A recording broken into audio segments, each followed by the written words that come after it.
Oh, hi. Didn't see you there. Welcome to Making Things with Dick.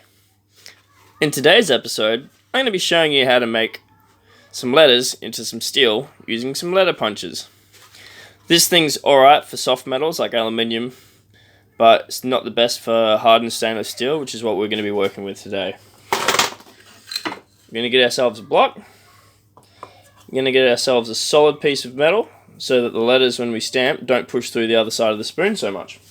I'm going to get a little prop, sit this spoon on. There you go. Now, we're going to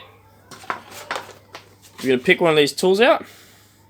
I've just picked the letter W because whatever. What I'm doing here is setting this letter up in a straight line with this. Now this is rubber, you don't have to worry about hitting your thumb with it, hitting your fingers trying to hammer it. Now, you're going to need a decent size hammer, probably not that small, probably not that big, so let's go with an in-between size. That's about better. We're going to get your piece, making sure that letter is in a straight position.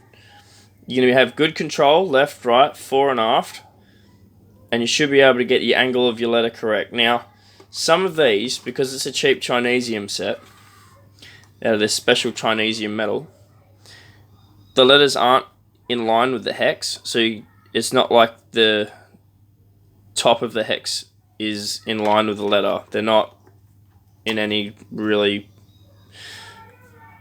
controlled direction. So each individual letter that you use, you want to make sure that it's in an upright position.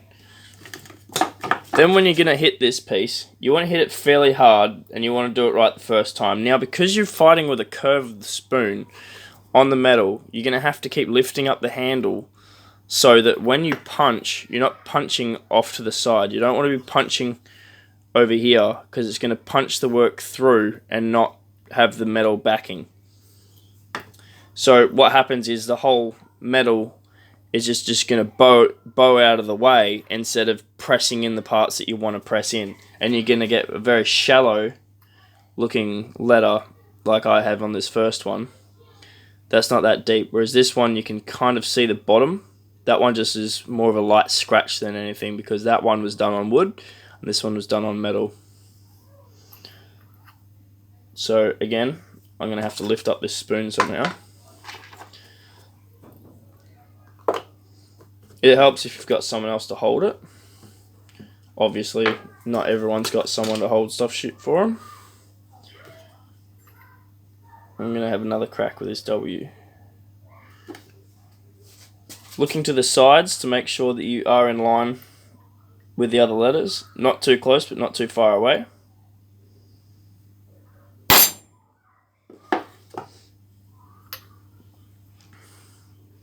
And on that hit, I've gone a bit off to the side. I wasn't leaning it across that way enough. Or the spoon was too elevated and I was compensating in the curve and then end up hitting down on an angle. So it is rather tricky to hold it. It looks more like an N than a W. We'll try another letter. Let's go with a D.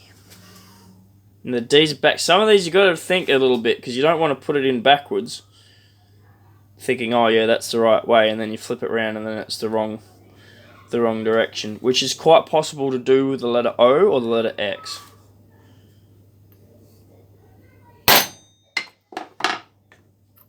And there we have another D. Now, hardest thing with these is trying to line it back up with the original. Near impossible to do. And then re-stamp it again. So if you don't get it right the first time, it's not going to be good. So we're going to try and line that one up. Do it with my fingers to kind of go by feel, and I've got no idea whether that's actually in spot or not, but we're going to have a crack.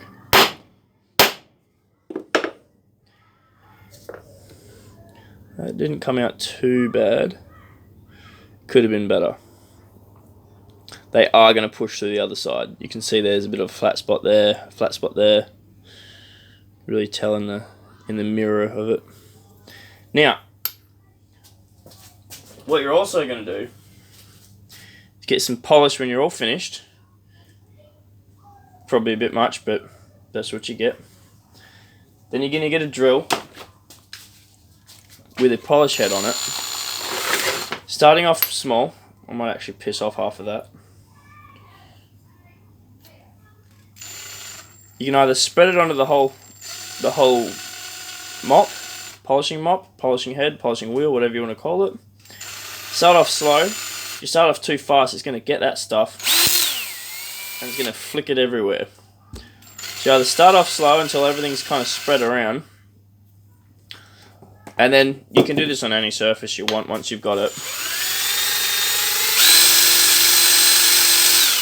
Now going in multiple directions, so you can really get into those letters. Coming from the top down, the bottom up, left to right, right to left. You can have this on any angle you want, preferably on its side, because that's where it's at its largest diameter, and the relative speed of this surface touching that surface is going to be at its highest because of the revolutions. When you're coming down here, you're going to get more swirls, so you get more swirl effect in your metal. Whereas if you're coming down on the side, you're just going to get a left to right, and it's not as noticeable having lots of multiple strikes going left to right than it is to have a lot of swirls. If you stand up on your end, it is handy to try and get into some spots. It stops it from kicking around. Obviously, when you're polishing, the wheel wants to climb, so you don't want to go to an edge in that direction because it's going to want to jump off. You want to have it always trying to go into the circle, and you using your muscles in your arm pulling against it up to the edge. Always pulling away from yourself.